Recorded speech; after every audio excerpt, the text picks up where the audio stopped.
خداوند عزوجل در مورد قوم فرعون می‌فرمایند: آسمان و زمین بر آنها نگریست و به آنها مهلت داده نشد. در دریا غرق شدند و مردند و هیچ کس برای آنها نگریست. ابن عباس که خداوند از او راضی باشد پرسید: آیا آسمان و زمین برای مرده گریه می کند؟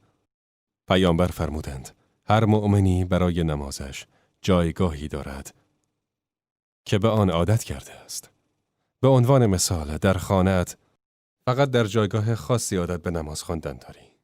همه نمازها، نماز چاشت، نماز سنت و نماز فرض، اگر به جماعت نرسیدی، پس مؤمن در زمین جایی دارد که در آن نماز می‌خواند و در آسمان هم جایی دارد که اعمالش از آنجا بالا می‌رود و هنگامی که فرد می‌میرد دیگر اعمالش از بالا رفتن آن جایگاه در آسمان و از آن جایگاه در زمین قطع می‌شود.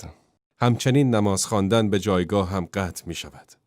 پس زمین از فراق او گریه می‌کند و آسمان نیز از فراق او گریه می‌کند. اما بنده فاسد و گناهکار اعمال نیکی ندارد که به آسمان صعود کند و زمین را به گریه درآورد. همانا که خداوند می‌گوید در حالی که آسمان و زمین نظاره‌گر آنان بودند، برای آنها گریه نکردند. حقیقت مرگ چیست؟ مرگ خروج روح از جسم است. و خداوند سبحان مرگ را به دو صورت قرار داده است: مرگ صغری و مرگ کبری. خداوند به هنگام مرگ روح را می ستاند و نیز روحی را که در موقع خوابش نمرده از قبض می کند. پس آن نفسی را که مرگ را بر او واجب کرده نگاه می دارد و آن دیگر نفسها را تا هنگامی معین به سوی زندگی دنیا باز پس می فرستد و این قدرت خداوند است. ابراهیم به خداوند می گوید: به من چگونگی احیاء مردگان را نشان بده. گفت: آیا تو ایمان نداری؟ ابراهیم پاسخ داد: بله دارم و میخواهم اطمینان قلبی پیدا کنم. پس خداوند گفت: 4 پرنده را ذبح کن و هر جزئی از آنان را در 4 کوه مختلف بگذار. یعنی 4 پرنده بیاور، ذبحشان کرده و قطعه کن. پای این پرنده را با پای پرنده دیگری در کوهی بگذار و سر این را با سر آن دیگری در کوه دیگری بگذار و بال این را در آن کوه بگذار. جدایشان کن و در آخر در هر کوهی جزئی از آنان را بگذار. پس بازگردانده خواهد شد، همانند روز اول. پس ابراهیم چنین کرد و خداوند پرندگان را در میان دستانش زنده کرد. یا همانند آن کسی که بر دهی گذشت در حالی که دیوارهای آن به روی سقف‌ها فرو ریخته بود. او با خود گفت: چگونه خداوند اهل این ده را پس از مرگشان زنده می کند؟ خداوند او را به مدت 100 سال می میراند. سپس زندهش کرد و به او فرمود: چه مدت خواب بودی؟ گفت: 1 روز یا بخشی از 1 روز. فرمود: نه، بلکه 100 سال درنگ کردی. آن مرد همراه خود مقداری غذا و نوشیدنی داشت، مثلا مقداری نان، آب یا میوه و چیزهای دیگر. خداوند به او گفت: به غذا و نوشیدنی خود نگاه کن که طعم و رنگ آنها تغییر نکرده است و به الاغ خود نگاه کن که چگونه متلاشی شده و هم تو را نشانه‌ای برای مردم در مورد معاد قرار دهیم. و اکنون به استخوان‌های الاغ خود نگاه کن که چگونه آنها را به هم پیوند می‌دهیم. سپس گوشت بر آنها می‌پوشانیم. پس هنگامی که قدرت الهی بر زنده کردن مردگان برایش آشکار شد، گفت: می‌دانم که خداوند بر هر چیزی تواناست. و همینطور مقداری نوشیدنی، آب یا شایدم دوغ. پرسید: چه مدت خواب بودی؟ آن مرد 100 سال مرده بود. پرسید: چه مدت خواب بودی؟ گفت: شاید نصف روز یا 1 روز کامل. ابراهیم گفت: خیر، تو 100 سال است مرده ای. نگاه کن، به خوراک و نوشیدنیت نگاه کن. نگاه کن، تغییری نکرده. نگاه کن، خوراک و نوشیدنیت بعد از 100 سال هیچ تغییری نکرده. اما الاغت را ببین. ببین به چه روزی افتاده. ما آن را نشانه‌ای برای مردم قرار می دهیم. به استخوان‌هایش بنگر که چگونه آنها را به هم پیوند می دهیم و سپس گوشت به آن می پوشانیم. پس بدان که خداوند بر هر چیزی تواناست. روزی ولید ابن مغیره که بی اعتقاد بود، نزد محمد صلی الله علیه و آله و سلم آمد و با خود استخوان قلمی خشکی در دست داشت. آن را شکست و در میان دستان پیامبر گذاشت و با تمسخر گفت: گمان می‌کنی که خداوند این استخوان پوسیده را دوباره زنده می‌کند؟ رسول الله در جواب فرمودند: بله، خدا هم این را زنده می‌کند، هم تو را بعد از مرگت و به جهنم می‌برد. خداوند این گونه می‌فرماید و مثالی می‌زند برای بندگانش که اگر از تو پرسیدند چه کسی می‌تواند استخوان‌های خرد شده را احیا کند، بگویید همان کسی که این استخوان را به وجود آورده و خلق کرده و همانا او بر همه چیز تواناست. همان کسی که از درخت سبز برای شما آتشی ساخت تا شما از آن استفاده ببرید. خداوند بر همه چیز آگاه است. اراده کند می‌کشد، اراده کند زنده می‌کند. روح را از بدن جدا می‌کند. ملک الموت آن را می‌ستاند و تمام. از امام مالک پرسیدند: آیا ملک الموت جان پشه‌ها و حشرات را نیز می‌ستاند؟ امام مالک پرسید: آیا آنها روح دارند؟ گفت: بله. ایشان گفت: بله. حتما ملک الموت روحشان را می‌گیرد. خداوند تمامی ارواح را به سوی خود باز می‌گرداند. همه مخلوقات روزی طعم مرگ را می‌چشند و ملک الموت جانها را می‌ستاند و کارش را به درستی انجام می‌دهد.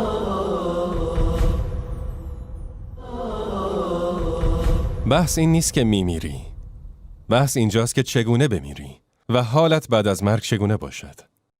جنازه ای را می بردند که پیامبر صلی الله علیه و آله و سلم فرمودند یا راحت شده یا از دستش راحت شده. یعنی اینکه یا از دنیا راحت شده و به نعمتهای آخرت منتقل می شود، یا اینکه فاسق و فاجری بوده که دنیا و مخلوقات از دستش راحت شدند. پس روزی جنازه از کنار رسول الله عبور می کرد.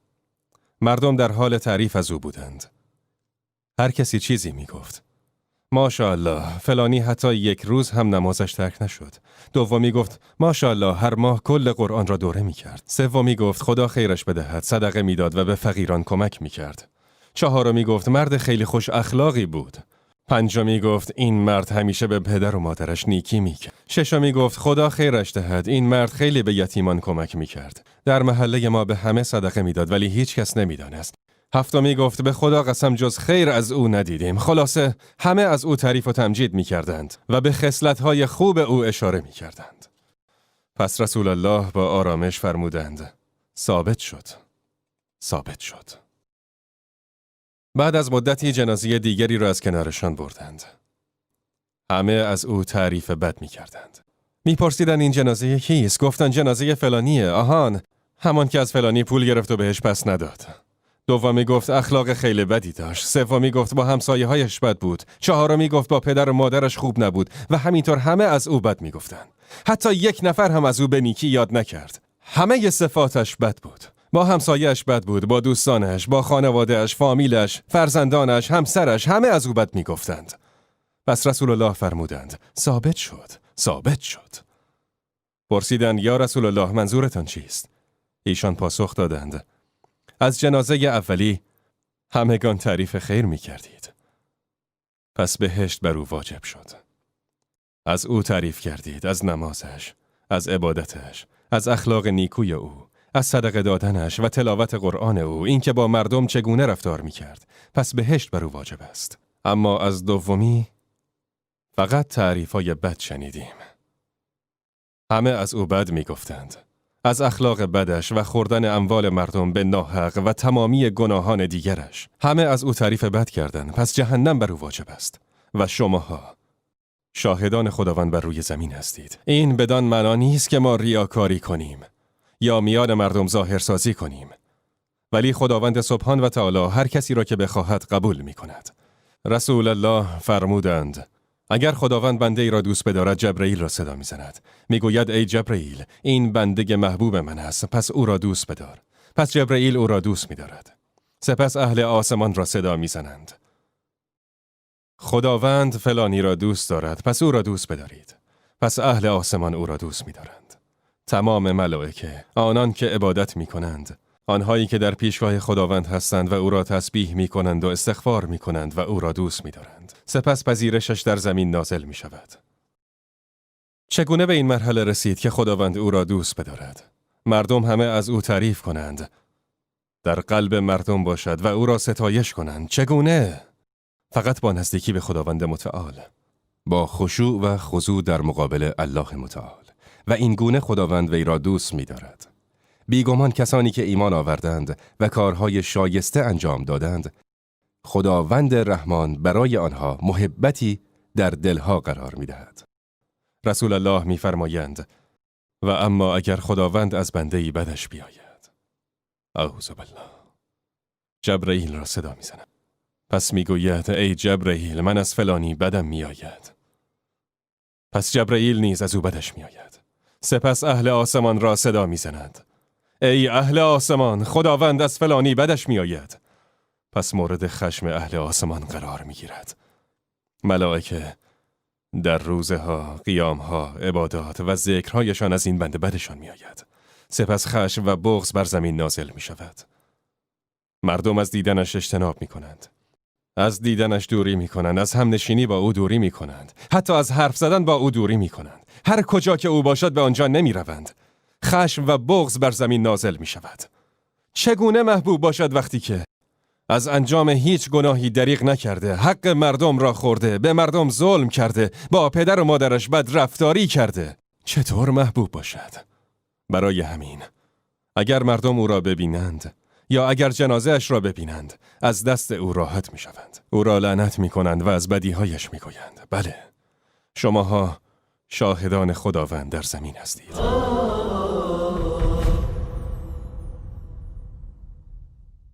بله، این مرگ است. مرگ احکامی دارد.